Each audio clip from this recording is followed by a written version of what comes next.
Hello, I'm Fred Skaggs, retired pastor and marriage and family therapist. Welcome. My subject today is the value of the church. My text is Acts 14, highlighting verses 21 through 28. The lady had been a member of First Church for 25 years. After the service, as she walked toward the pastor who stood waiting at the sanctuary door, it was obvious she had something on her mind. She complained, "Reverend, if God were alive today, he would be shocked at the changes in this church." Well, I imagine he is. One does not ordinarily need to go far, however, to discover critics of the church. Usually, and sadly enough, the most bitter ones, and certainly the ones most hurtful to the church, are the soreheads in the church. Despite whatever might be said against the church, true or otherwise, its value is beyond question. Ephesians 5:25 puts it this way, while referencing the duties of husbands. Husbands, love your wives just as Christ loved the church and gave himself up for her. What a responsibility for husbands, by the way. The church has many critics, but no rivals. No other group in all of history has ever done as much for humankind as the church. Yes, it's had its failures, its embarrassing moments. Let's be upfront about that.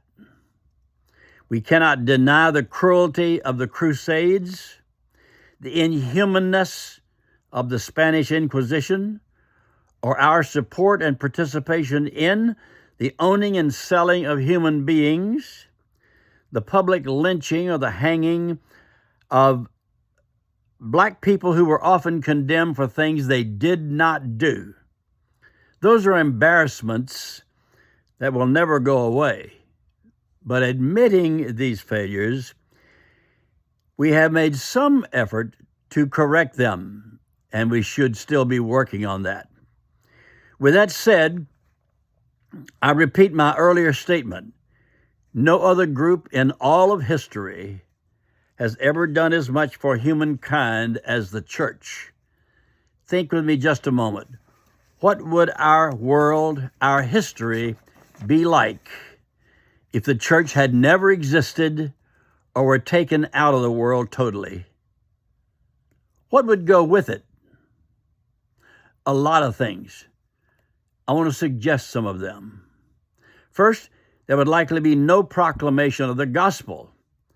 The church is the family of God, the household of faith, as Galatians 6:10 calls us, and the record shows that we inspire each other to share the gospel, to disciple people, to baptize people into that new walk of faith, better together than ever by ourselves.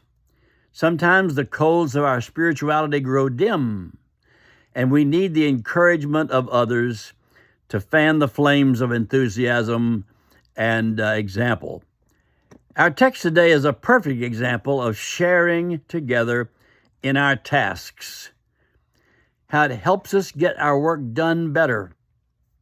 The church is never a place, but always a people who are sharing the word and trying to live it. Then secondly, with no church, there would be an unspeakable loss of art and architecture. If there had been no church, there would have been no Mona Lisa. If there had been no church, millions of the works of master artists would never have seen the light of day.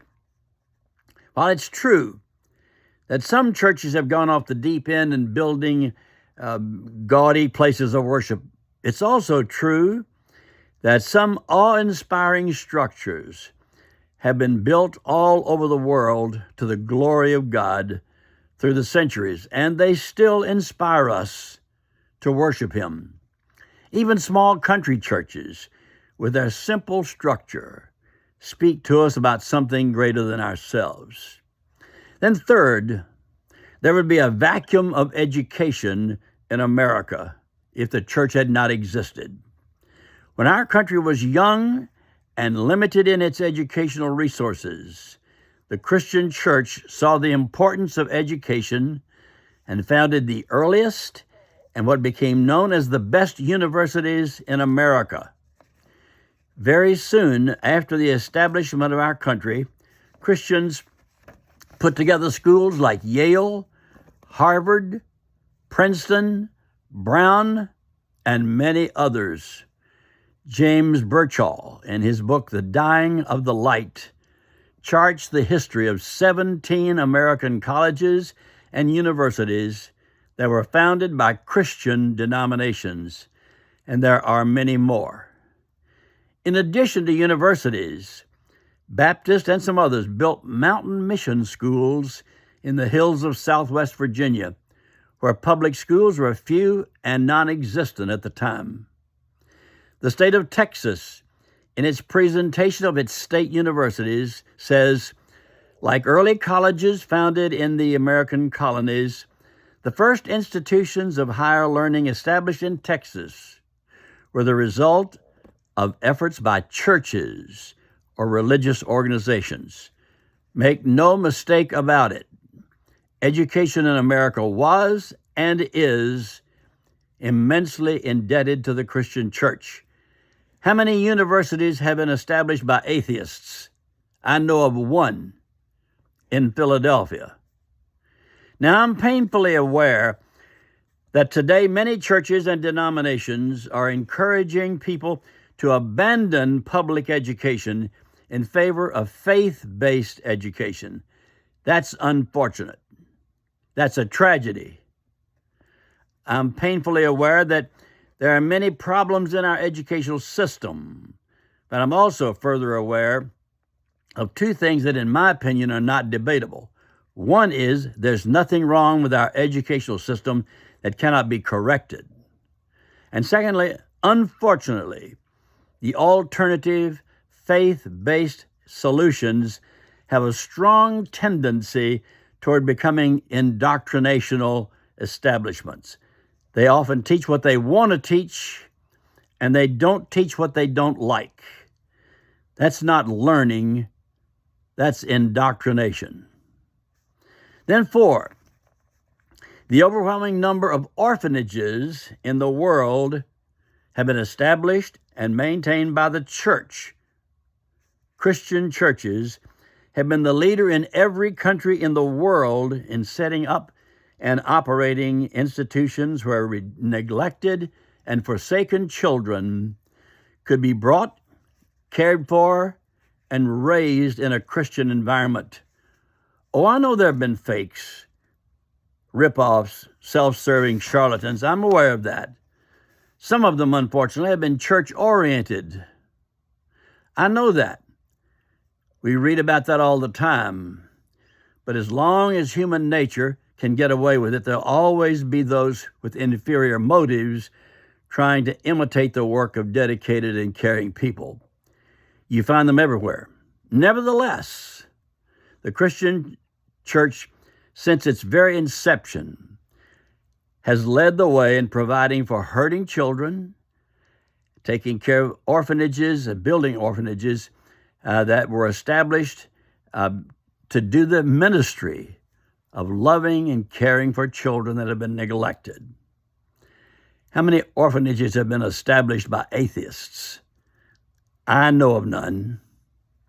Then 5, many of the leading hospitals in the world would never have been started without the church.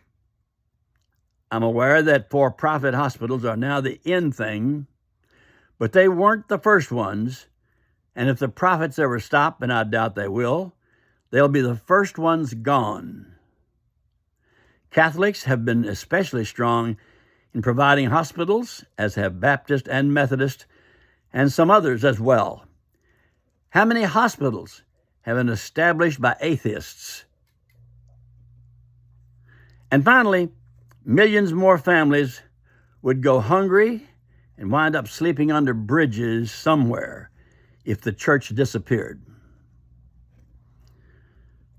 When the food stamps run out and the assistance checks are gone and social services say we don't have anything else left, there are caring Christians who stand by to provide food for the hungry, assistance for the helpless, and caring for broken hearts.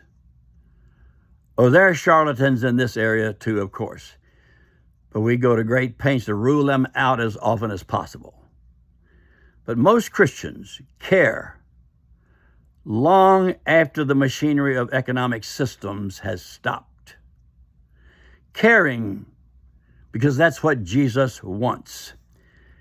How many facilities of the homeless have been founded or established by unbelievers? The church is not everything it ought to be. We know that, but we're trying. There's no perfect church, but history will tell you that it will be there when others have walked away. Someone, I don't know who did, wrote a poem, The Perfect Church. I think I shall never see a church that's all it ought to be, a church whose members never stray beyond the straight and narrow way, a church that has no empty pews, whose pastor never has the blues, a church whose deacons always deek, and none is proud and all are meek, where gossips never peddle lies or make complaints or criticize, where all are always sweet and kind, and all to others' faults are blind. Such churches, perfect churches there may be, but none of them are known to me. But still, we'll work and pray and plan to make ours the best we can. The Christian church is a society of sinners, yes. It's the only society in the world where membership is based upon the single qualification that the candidate is unworthy of membership. But is the church a relic of the distant past? Do we still need the church today? Carlisle Marney, the country boy from North Carolina who was also a brilliant scholar and an exceptional preacher, often said, "The church is always dying, but it never does." If we take the church out of our world, what would we have left? Amen.